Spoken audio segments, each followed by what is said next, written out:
បាទសរសៃបងប្អូនតើទស្សនាពីរបៀបតក្បាល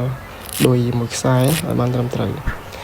របស់គេតបច្រាស់ត្រឡប់ចឹងបងប្អូនមើលទៅមុំ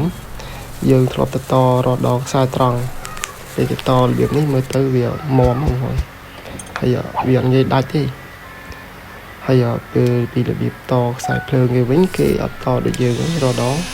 ការប្រើប្រាស់របស់យើងតហើយយើងរុំស្គុតតែនេះអត់ទេបងប្អូនគេតហើយគេ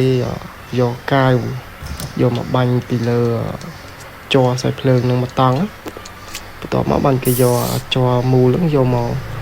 រុំវាពីលើខ្សែភ្លើងឲ្យជ័រខាងក្នុងហ្នឹងវារុំស្រោបខ្សែភ្លើងតែមកវាឆ្លងអញ្ចឹងណាវាបានក្រាស់ល្អហើយគេយកម៉ាស៊ីនផ្លុំហ្នឹងយកមកផ្លុំរោលវាឲ្យវាខំស៊ីគ្នាមើលទៅបងប្អូនល្អដែរយើងមើលយកជាបទពិសោធន៍ទៅការប្រើប្រាស់យើងប្រចាំថ្ងៃ